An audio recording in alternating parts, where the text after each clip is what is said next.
The flight from Los Angeles to London felt like a descent into hell, but it was just getting started. Sarah, knew I had 12 hours in the air in business class, so I ditched the tight silk dress for something truly comfortable, a loose cotton shift. I barely put on any makeup and just tied my long hair back in a single ponytail. It was the perfect outfit for sleeping, but as I walked up to the entrance of the gilded business class cabin, I probably looked like a total slob. "Excuse me," I mumbled, holding out my boarding pass. I stepped inside. The plush carpet swallowed the sound of my sneakers. The space was exquisite, all custom-made everything. I was looking for my seat, 14B, when a blonde flight attendant, whose name tag read Tiffany, folded her arms across her chest and blocked the aisle. She looked at me. She really looked, inspecting me from head to toe like I was a bug under a microscope. Her gaze was loaded with such mean-spirited disdain that my heart gave an unpleasant little lurch. "Is something wrong?" I asked. "My seat is 14B, I muttered, trying to show her my ticket. Tiffany held up a hand to stop me. She pasted a perfect, fake smile on her lips, then announced loudly, deliberately loudly, to the silent cabin. "Ma'am, I apologize, but this is business class. Coach is further back." The comment cut through the silence. Gentlemen in deep leather seats, who had been dozing, suddenly looked up like they'd found free entertainment. Their eyes, a mix of curiosity and a tiny, tiny amount of contempt, stabbed into me like needles. I felt my blood turn to acid. My face was burning hot with anger and, worse, with absolute humiliation. My hands were shaking. I opened my mouth to talk back, but my throat clamped shut. "No, this ticket is." I finally squeezed out. My voice was thin and shaky, and it surprised even me. Tiffany doubled down, her tone like a kindergarten teacher scolding a child. "Oh, I understand. It's fine to be excited about your trip, but confusing the classes is not advisable. Come on, you're disturbing the other passengers. Please return to your own section." I could hear the muffled chuckles around me. I was a total spectacle. Why? All I was trying to do was sit down. It had happened before. My preference for simple clothes and a quiet demeanor meant I sometimes got judged by my appearance and treated unfairly. But this level of outright malice was new. My lips were trembling with rage. Tears blurred my vision. But if I cried now, I'd truly become the mistaken passenger she wanted me to be. I sucked in a breath, determined to say it clearly this time. But Tiffany's cold words beat me to it. "People like you are not permitted to sit in the seat." The audience for shame. That one line hit the quiet cabin like a slap from a frozen hand. Something in me, Sarah, had snapped. It could have been hope, pride, or maybe just my last ounce of faith in human decency. I simply stood there, paralyzed. In that tense standoff with Tiffany, I instinctively looked around for help. Anyone? Was there not a single person who could see how clearly wrong this was? I thought people flying business class had to be rational, fair-minded folks. That faint expectation was my last straw. It shattered instantly. The passengers I saw weren't frowning or showing discomfort. If anything, they seemed to be observing with detached interest, as if an unexpected performance had just begun. The man in the expensive suit across the aisle was slowly swirling his glass of expensive French Bordeaux, a faint smirk playing on his lips. Next to him, the lady covered in diamond jewelry hid her mouth behind a fan, but her eyes were gleaming with morbid curiosity. They were the front-row audience for my humiliation show. To them, I was the wrong kind of alien who'd breached their high-class space. And Tiffany? She was the enforcer maintaining the order. So they were on her side. They weren't actively helping her, no, but they were approving of the powerful one putting down the weak one. It was the unspoken rule of this confined space. "Someone, please." The silent scream echoed hollowly in my head. My need for help quickly dissolved into a deep, chilling disappointment. They weren't going to help. Worse, they wanted me to break down and quietly leave. The moment I realized that cruel truth, a terrible cold swept through me. This was hostile territory, and I had zero allies. Loneliness wasn't a strong enough word. It felt like I was trapped inside a transparent wall, on public display while the outside world gawked. A black stain of distrust for people began to spread through my soul. Could people really be so callously indifferent to a stranger's pain? Then, my eyes locked with a man seated diagonally ahead of me. He was an older gentleman with neatly combed silver hair and an elegant tweed jacket. He was the only one who hadn't broken his calm, steady gaze. His face showed no amusement, no scorn, just a quiet, composed dignity. I latched onto his stillness. My gut told me his name was Mr. Arthur Kennedy. In his steady presence, I saw my absolute last shot. I had to try. You don't belong here. I was already burned out. Los Angeles to London is hell enough, but after finally closing a $10 billion deal that had lasted 5 brutal months, I was running on fumes. Sarah, didn't want fancy. I just wanted comfort for the 12-hour haul. That's why I wore the soft, loose cotton dress instead of some high-end silk number, barely touched my face with makeup, and just shoved my long hair into a ponytail. Great for catching ZS, but maybe I looked like a broke tourist crashing the party at the door of the gilded business class cabin. "Excuse me," I whispered, handing over my ticket. I stepped onto the plane. The thick carpet ate the sound of my sneakers. The place was pure class, custom-made luxury everywhere. I was looking for my seat, 14B, when a flight attendant, Tiffany, with her tight blonde bun, crossed her arms and cut me off. She didn't just look at me, she scanned me. Head to toe. That look was pure, cheap contempt, and my heart twisted. "Is something wrong?" I asked. I held out my ticket, my hand trembling slightly. "My seat is 14B. Tiffany blocked my hand. She plastered on this perfect, plastic smile and then, deliberately, she spoke loudly so everyone in the quiet cabin could hear. "Ma'am, I am terribly sorry, but this is business class. The economy section is further back." It was silent for a beat. Then every head popped up. The distinguished gentlemen sinking into their leather seats all turned, like I was some kind of freak show they hadn't paid for. Their looks, curiosity mixed with a sickening little drop of disdain, pricked me like needles. I felt the heat rise in my face, a mix of pure anger and total humiliation. My hands shook, and I tried to argue, but my throat locked up. "No, this ticket is," I managed to choke out. My voice was thin and shaky, totally pathetic. Tiffany just leaned in, pushing the knife deeper. "Oh, I understand. It's fine to be excited about a trip, but mixing up the seating sections isn't good form. Now, let's not disturb the other passengers. Please go back to your proper seat." I could hear the muffled little titters of laughter from around the cabin. I was officially a spectacle. Why? I was just trying to sit in the seat I'd paid $8,000 for. I've had people judge me for my quiet style before, sure, but this nasty, full-on attack was new. My lips were quivering with rage, and tears were blurring my eyes. But I absolutely could not cry. If I did, I'd be exactly the mistaken passenger she was calling me. I held my breath, getting ready to speak clearly, but Tiffany didn't let me. She landed the final, freezing blow. "People like you are not permitted to sit in the seat. The gallery of vultures." That sentence, cold as an ice pick, pierced the quiet air. Something inside me, Sarah, finally broke. Maybe my hope, my pride, or maybe just my last shred of belief in people. I stood there, completely frozen. In the middle of this awful standoff, I looked around for help. Just one person. Surely someone saw how crazy this whole thing was? I figured the business class crowd would be decent. That tiny sliver of hope flickered in my mind. It was snuffed out immediately. I glanced at the passengers. Nobody looked upset. Nobody frowned. Actually, they looked like they were enjoying an unexpected show. The guy in the expensive suit across the aisle was slowly rotating his glass of expensive Bordeaux with a slight, awful smile. Next to him, the woman covered in heavy diamonds was hiding her mouth behind a fan, but her eyes were bright with raw curiosity. They were the VIP audience for my total humiliation. To them, I was the oddity, the mistake that wandered into their sacred space. And Tiffany? She was the security guard getting rid of the problem. So, they were all quietly rooting for her.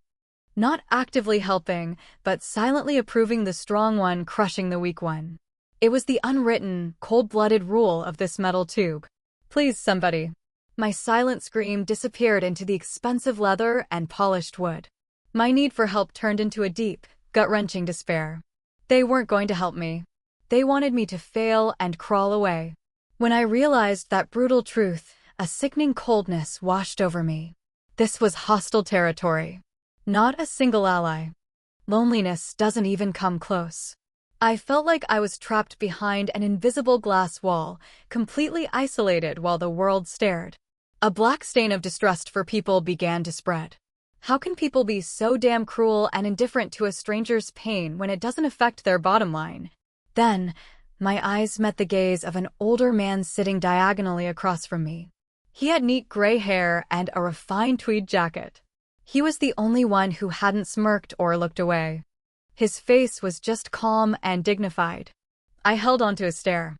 I told myself his name was Mr. Arthur Kennedy. In his steady presence, I saw my last, desperate bit of hope. I, Sarah, desperately watched Mr. Arthur Kennedy. If anyone was going to fix this crazy mess, it had to be him. The moment he noticed my frantic gaze, he slowly lifted his head.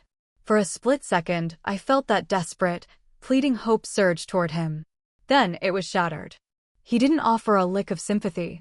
Instead, he just looked at me like he was judging a piece of livestock.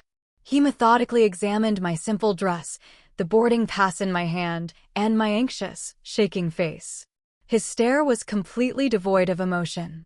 It was just cold, hard evaluation, quietly assessing whether I was worthy of occupying this space. That was the look. In that instant, the last thread of control I was hanging onto snapped. It wasn't indifference or pity, it was that cold, measuring stare that cut the deepest. I felt like my dignity as a human being had been completely denied. That cold, evaluating gaze from the gentleman was the final trigger. Everything in my head went white. The cabin noise faded out, and Tiffany's sneering face went blurry. It felt like I was sinking alone to the bottom of a deep lake. Who cares anymore? How much easier would it be to just let go of consciousness right here? I was about to collapse from the sheer weight of the humiliation and despair. The smell of grandfather's pipe tobacco. Then I caught a faint, familiar scent. It was the smell of my late grandfather's favorite pipe tobacco, the scent that always hung in his study while he read his serious books. I blinked, and the gentle, calm image of my grandfather appeared in my mind like a ghost. "Sarah, lift your head." It was the same gentle but firm voice he used when I was a kid. One time, after a petty fight with a friend, I cried and hid in my room. He didn't ask what happened. He just sat quietly beside me, looked out at the big old oak tree in the yard, and said, "Listen to me, Sarah. Truly strong people don't raise their fists or shout others down. That's just brute force. True strength is never losing your composure, no matter how bad things get. Even if they drag you through the mud, never let anyone take your honor away from your heart." My grandfather was a giant, a man who built a massive corporation from nothing. I knew his life was full of backstabbing, betrayals, and endless problems. But I never once saw him lose his temper in public. He was always quiet, calm, but he had the resilient strength of a willow tree. Honor isn't decided by your clothes or your bank account. It comes from the way you live. Stand tall, Sarah. You are my granddaughter, and I am proud of you. He was right. I am the granddaughter of Mr. Henry J. Thornton. What was I doing, letting this petty injustice break me here? What would grandfather do? He would smile calmly, wrap the other person's rudeness in his unshakable dignity, and he would never back down. A warm feeling bubbled up from deep inside me. It wasn't anger or sadness, it was a quiet, intense block of emotion, a single, bright light cutting through the despair. It was the light of pride. I am not wrong. I have the right to this seat. I didn't need to shout to prove it. I didn't need to cry. I just needed to stand here, true to myself, with the dignity my grandfather taught me. The moment I decided that, the trembling stopped. The tightness in my jaw released, and my ragged breathing settled into a deep, calm rhythm. The tears that were about to fall simply vanished. My vision, clouded by despair, became perfectly clear. In front of me, Tiffany still sneered. Around me, the audience of passengers still wore their cold smiles. Nothing about the situation had changed, but I had. The attack. Sara slowly lifted her head. In her dry eyes, a powerful, steady light appeared for the first time. There was no fear, no confusion, no grief, just a quiet, ironclad resolve. She looked straight at Tiffany. That steady, unwavering look was different from anything Tiffany had seen. The flight attendant flinched for a second, then her face twisted with a mixture of shame and fury. How dare this low-class woman give me a defiant look?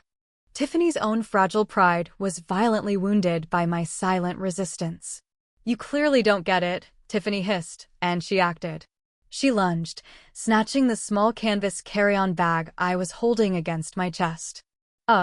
I didn't even have time to scream. The sudden, brutal violence took my breath away.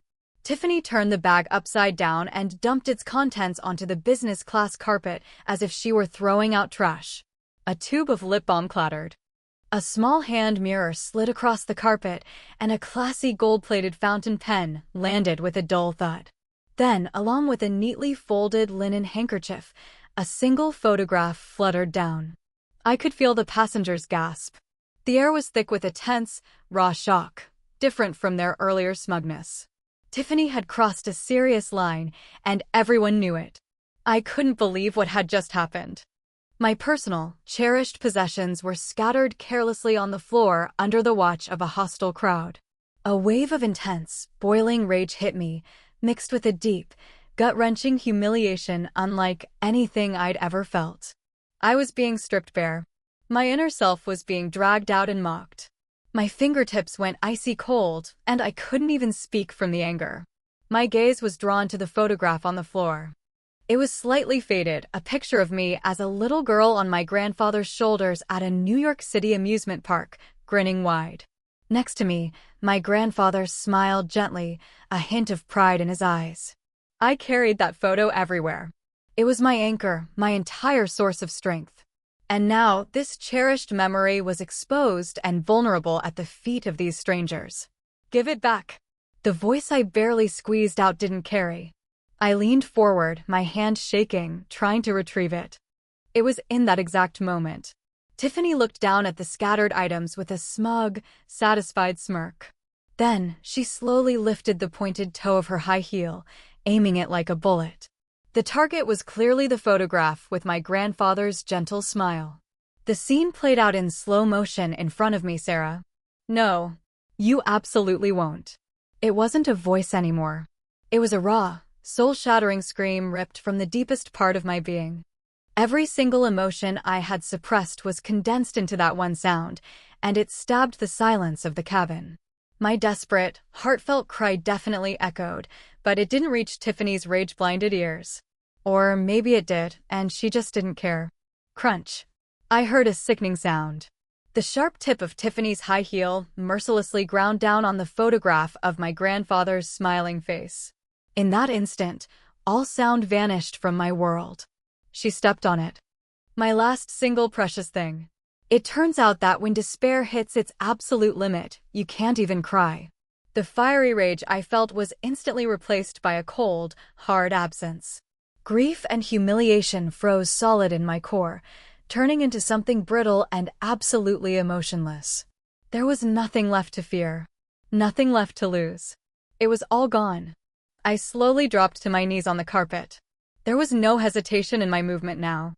With hands that were steady, not shaking, I began carefully, deliberately picking up my scattered belongings, the lip balm, the mirror, the fountain pen. It felt like a solemn ritual, picking up the shattered pieces of my own pride. The surrounding passengers held their breath, watching. Their earlier sneers were gone, replaced by a kind of awkward guilt. Everyone knew they were witnesses to something terrible and utterly wrong. Finally, I reached for the damaged photo of my grandfather. The high heel had left a deep gash across his face. I traced the cut with my finger. Oddly, there were no more tears. Instead, I felt a quiet, cold blue flame begin to burn deep within my core. I placed everything back in my bag, then smoothly, silently, stood up. My back was straight, an unbent line of steel. I adjusted my dress and smoothed a single strand of hair away from my face. My composure was so total it was unnerving to watch. Finally, I turned to face Tiffany. There was no trace of the fear or tears she'd seen before. My eyes were as calm as a bottomless lake, yet with an unknowable, profound light lurking deep inside. Caught by that look, Tiffany unconsciously took a step back. I raised the corner of my mouth slightly. It wasn't a smile, it was an expression colder than ice. Then my lips parted slowly. "Your name is Tiffany, correct?" My voice, the first I'd spoken since the scream, was incredibly quiet and composed. The polite formality, the gentle tone, it was all there. Yet the absolute chill contained within those words made even a veteran like Tiffany falter for a second. "Your name is Tiffany, correct?" The quiet question was the eerie calm before a storm. Tiffany stumbled over her response. The woman in front of her was the same one she had just humiliated, yet the smell of weakness was completely gone.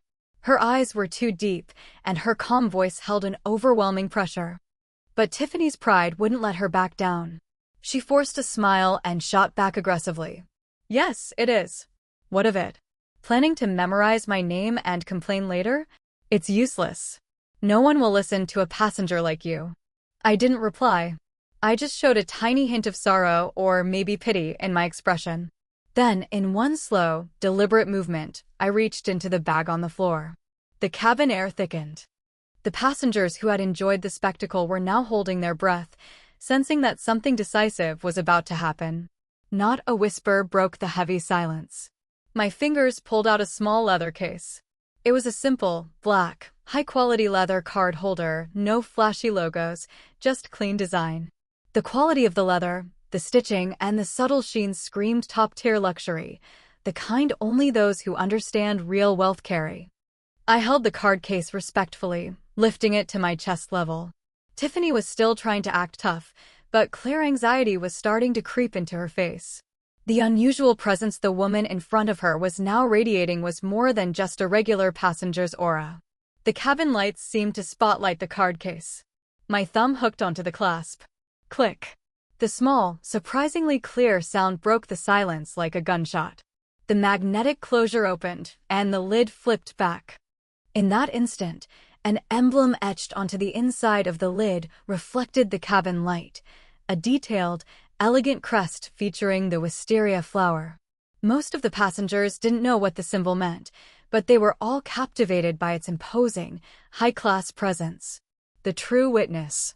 However, one person understood exactly what that emblem meant, a young executive, Michael Spencer, sitting in the front row of the business-class cabin, watching the show from a distance. The moment he saw the crest, he made a short, choked noise deep in his throat and froze.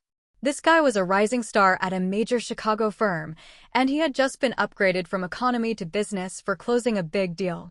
His mood had been sky-high. He'd noticed the commotion in first class earlier, hearing the raised voices and seeing the passengers' disgusted looks. He figured it was just a typical clash between an entitled passenger and a proud flight attendant. He'd scoffed, thinking it was just a problem for people in a world far above his. But the moment that quiet woman pulled out that black leather card case, Michael's full attention was snagged. The case, the quiet power it projected, he instantly felt a premonition that this was not just anyone. Then the case opened, and the emblem hit his eyes, the elegant, overpowering wisteria flower. His heart hammered in his chest, submerged in ice water. All the blood drained from his face, and his champagne glass almost slipped from his hand. No mistake. I know that symbol. It was the crest of the To-Do Group, the colossal Japanese conglomerate often called the shadow rulers of the world economy. How did he know? It was simple. His CEO had to grovel before the To-Do chairman on a recent trip to Tokyo to beg for investment in a new venture. Michael had been present in the room. He clearly remembered his normally arrogant CEO acting like a nervous little puppy, sweating and explaining their proposal while the To-Do chairman simply sat, silent, his presence absolutely dominating every corner of the room. Their company barely survived a management crisis by agreeing to become a part of the To-Do Group family. Possessing that To-Do Group emblem meant the plain-dressed woman was far more than just a regular passenger. Far more. At her age, to have personal use of that family crest? No way. No way. Michael's brain spun at top speed. He knew the to-do heir was a young woman who deliberately kept a low profile and was a mystery to the media. If this woman was the heir, the current top figure who held the fate of his own company in her hands, what had that flight attendant just done? She'd sneered, dumped her bag, and then crushed a cherished photograph with her heel. The gravity of the situation hit Michael, and a terror unlike any he had ever known shot down his spine.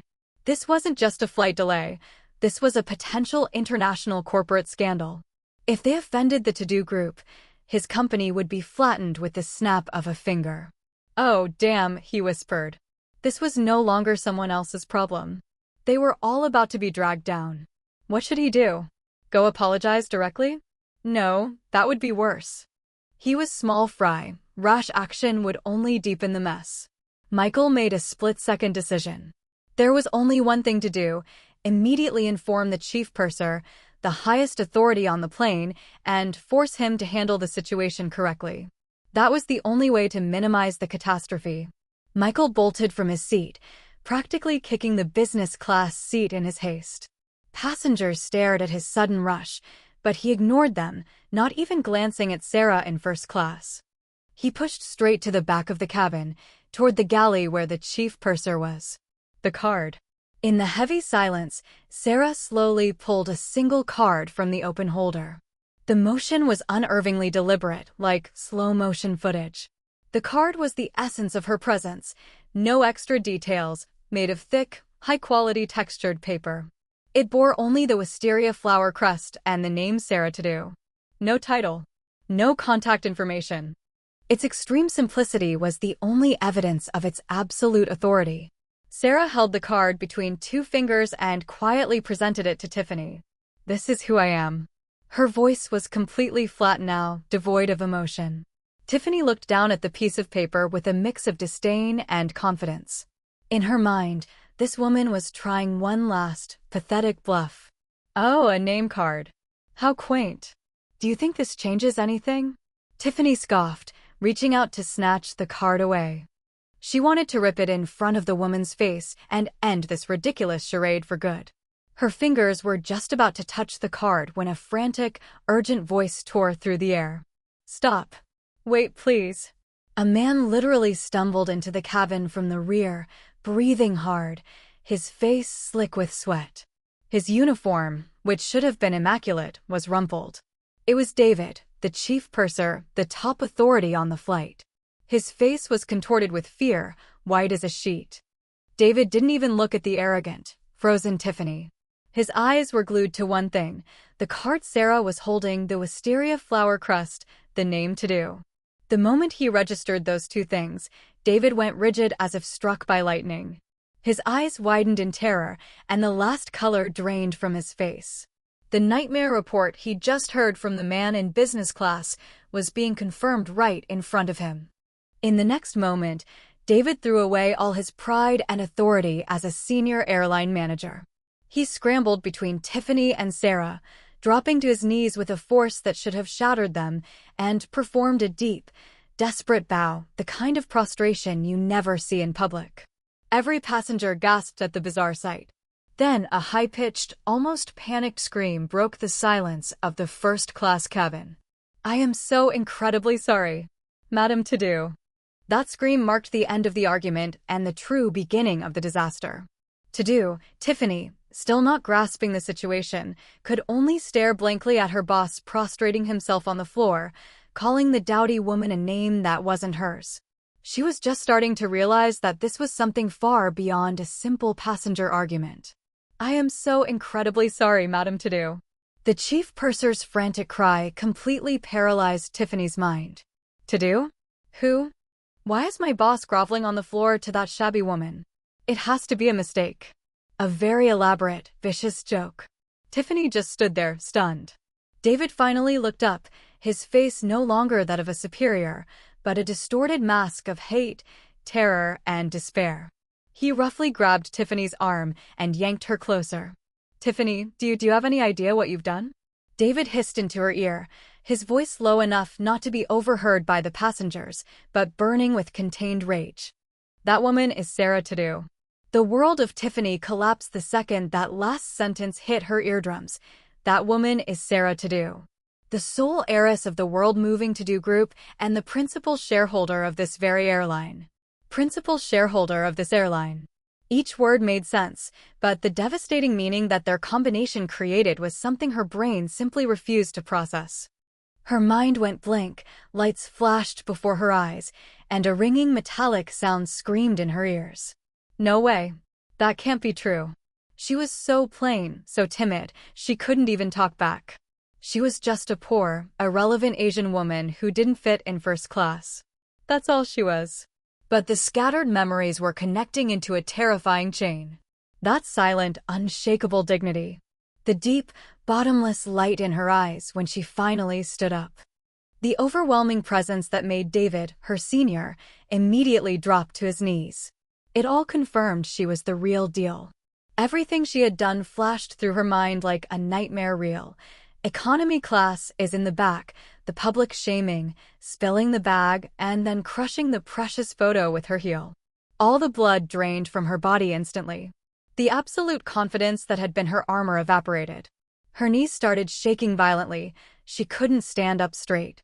She heard the sound of the very backbone of her arrogance, her pride, cracking into a million pieces. Oh God! A strangled, soundless moan barely escaped her lips. Her entire life, her status in the company, her position as the queen of first class among her colleagues was collapsing around her like a sandcastle. No, it's a lie, Tiffany whispered, shaking her head weakly, trying to escape reality. She looked around at the passengers, the same audience who had enjoyed her performance just moments ago. But every single one of them, as if on cue, immediately looked away. Some stared out the window, others buried their faces in magazines. Their deliberate avoidance was the most eloquent proof of her total defeat and isolation. As Tiffany crumbled into despair, the cabin was completely dominated by one person, Sara Todo. She didn't need to shout anymore or even accuse anyone. David, the chief purser, tried to speak, his voice trembling, ready to issue another desperate apology. Sara simply raised her hand and silently stopped him. The gesture was a clear refusal. I don't want to hear anything right now. David swallowed the words in his throat, forced himself to stand at attention, and just sweated. Sara gave no one in the center of the commotion even a glance. She walked slowly to her seat, 14B, and sat down as naturally and silently as if she had been there all along. Fastening her seatbelt, she let out one small, quiet sigh. It might have been exhaustion, or it might have been resignation. Then, she turned her face toward the window, fixing her gaze on the vast expanse of clouds. It was a complete shutdown. Her silence was more terrifying than any verbal barrage.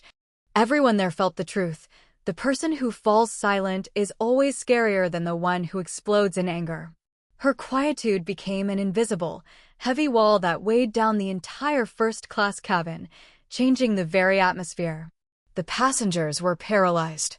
No one dared to flip a magazine page, clink a glass, or even clear their throat. Time seemed to stop. Everyone held their breath, desperately trying to erase their own presence. They cursed their own foolishness for judging and enjoying the humiliation of Sara moments before. Why didn't I just say stop back then? Regret and dread slowly strangled their hearts. David was in the worst crisis of his career. He had no idea how to proceed. An apology was clearly not enough. Should he offer her a drink? No, the atmosphere was wrong. Leaving her alone would be a dereliction of duty. He was trapped. He could only stand there, wiping the cold sweat from his brow. Meanwhile, Sara looked out the window, her mind elsewhere. The anger had miraculously faded. Her personal hatred for Tiffany was gone. In its place was a heavier, colder emotion. Responsibility. What would grandfather have done? Would he have condemned a single employee based on personal feelings? No.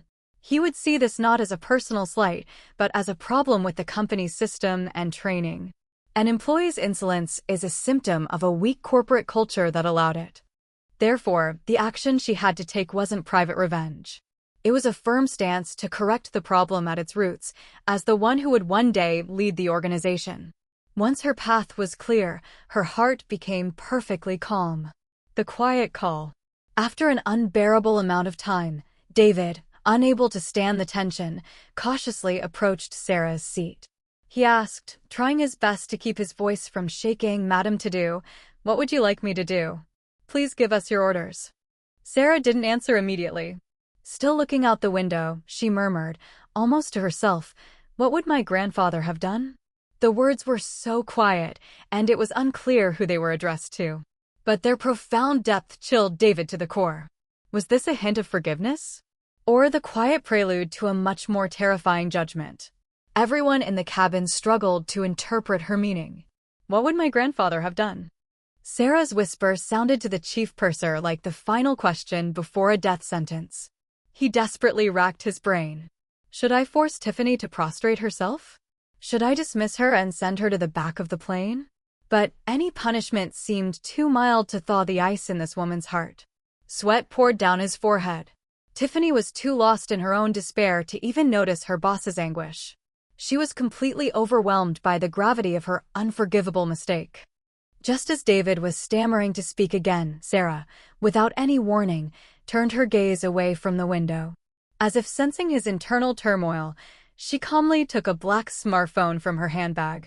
Her finger moved without hesitation, bringing up a single name from her contact list. Only the plain, common surname, Tanaka, was visible. After a few rings, someone picked up. Sara slowly lifted the phone to her ear.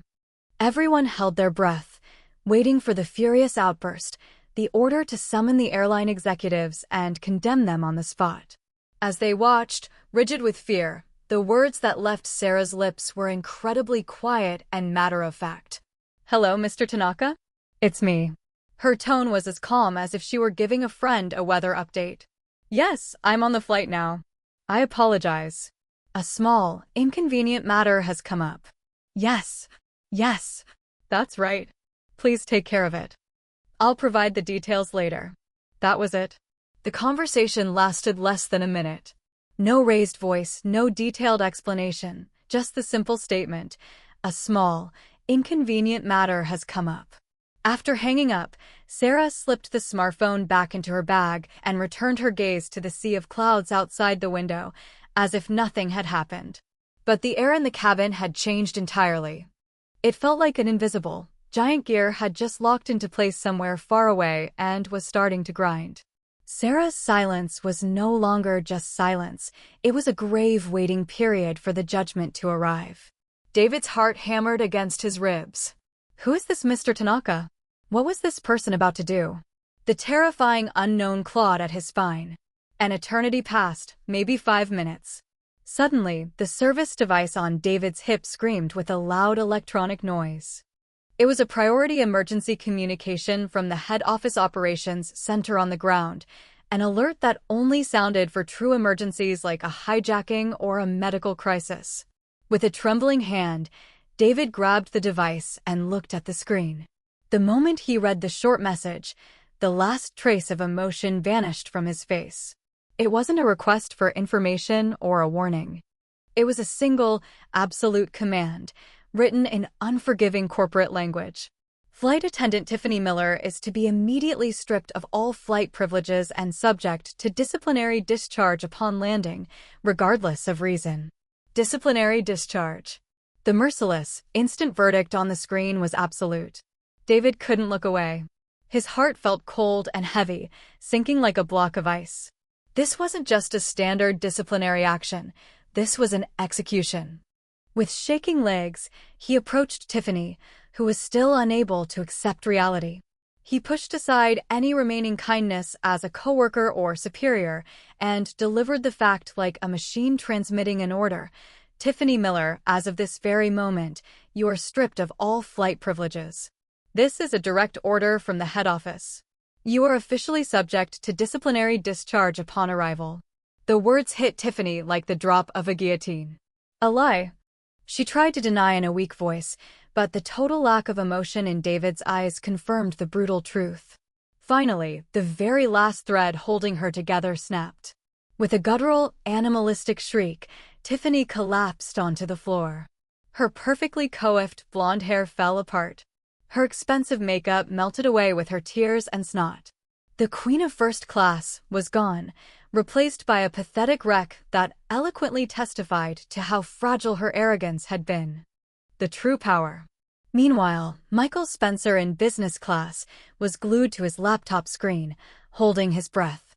The financial news on his display was updating in real time with a shocking headline: Skybound Air Holdings stock plunges. He clicked the article. The To-Do Group's asset management firm, the airline's principal shareholder, had sold several percent of its Skybound Air stock without any warning as soon as the market opened. The market saw this as a sign of the To-Do Group's total loss of confidence, triggering a panic sell-off. In mere minutes, the company's market value had been wiped out by hundreds of millions of dollars. Goosebumps erupted all over Michael's body. This was the result of that single phone call. This wasn't personal revenge. This was the huge, ice-cold hand of pure economics. An employee's arrogance had damaged the company's credibility and hurt its shareholders. Therefore, the cause of the damage had been ruthlessly cut away from the organization. Sara Todo hadn't yelled or thrown a fit. She had simply exercised her right as a major shareholder and the future top leader of the organization, fulfilling her responsibility. Michael wasn't the only one to realize this. Several other first-class passengers were checking news alerts on their smartphones, their faces pale. They finally grasped the true, terrifying scale of what they had witnessed. This wasn't just a firing. They had been present for a historic moment of massive capital exerting its absolute, cold authority. A fearful, awestruck silence enveloped the cabin, broken only by Tiffany's miserable sobs. The final word. At that moment, Sara, who had been looking out the window, slowly rose from her seat. She walked quietly, without fanfare, to where the weeping Tiffany was kneeling. The passengers watched, holding their breath. Would she scold her? Forgive her? Sara didn't look down at Tiffany. She bent down slightly, bringing her face level with the distraught woman's, and quietly, but with crystal clarity, spoke a single sentence. So, your pride was really that fragile, wasn't it? It was not pity nor anger. It was a cold, clinical statement of fact. The pride you relied on was only valid when you looked down on others. It was that easily broken. The single statement pierced the fragments of Tiffany's shattered heart more deeply than any torrent of abuse could have. Tiffany was supported and gently escorted out of first class by the remaining crew. As her sobs faded, a heavy, utterly different kind of silence settled over the cabin, the desolation of a field after a huge storm. No one spoke. They no longer saw Sara as the mistaken passenger. Their gazes were a mix of reverence, fear, and a tiny bit of guilt. They felt like accessories to the cold, absolute justice this quiet woman had delivered. Sara, ignoring the atmosphere completely, returned to her seat. Just as before, she sat quietly, gazing out at the endless blue sky and the ocean of clouds. The fire of anger in her heart was completely extinguished. Her resentment toward Tiffany and her contempt for the watching passengers were gone. All that remained was the unique emptiness after wielding immense power and a heavy sense of responsibility. This wasn't forgiveness. Tiffany's actions were unforgivable. But the desire for personal punishment was gone. This wasn't revenge. If grandfather were alive, he would have done the same thing. Maybe even more smoothly, more quietly. Grandfather always said, power is not meant to be waved around. It is meant to protect what must be protected. Today was a huge test for Sara. She had never felt the crushing weight of the To-Do name she inherited so acutely. It wasn't a magic wand to get whatever she wanted. It was a massive responsibility that affected the livelihoods of millions and could instantly change a single person's life for better or worse. Misuse that power even slightly, and she would become just as arrogant and naked as Tiffany. With that thought, she felt a trace of pity for Tiffany, a person who had mistaken her small kingdom as a flight attendant for real power.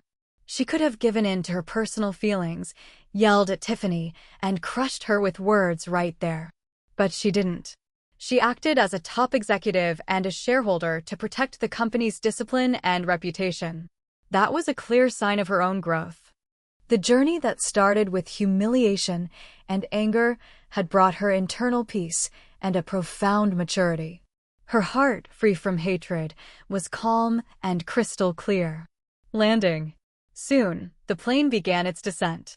The familiar lights of London twinkled like jewels below. The fastened seatbelt sign illuminated, signaling the end of the flight. As passengers busied themselves with preparing to disembark, Sara stood up quietly.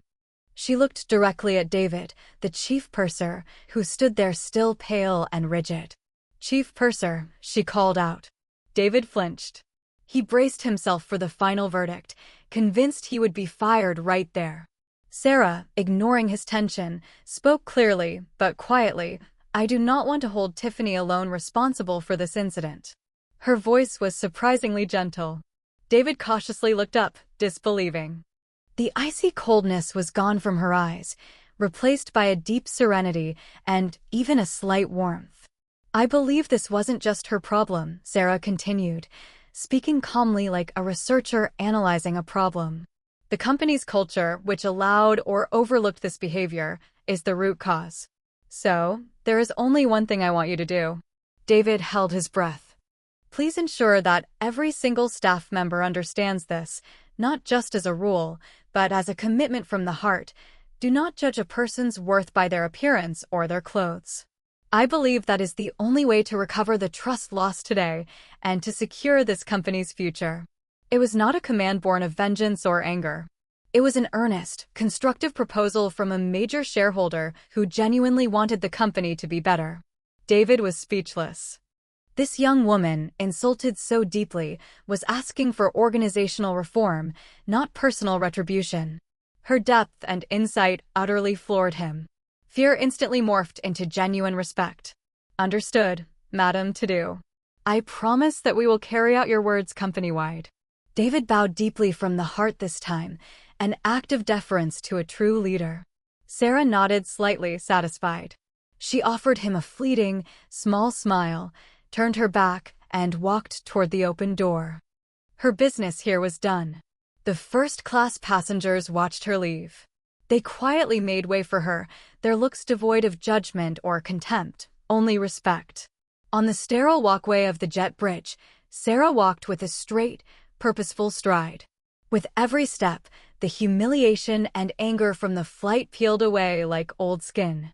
Her heart felt light and clear, like it had been scrubbed clean. She stepped into the busy arrival hall of the London airport. The scene was the same as always, but to Sara, it looked slightly different.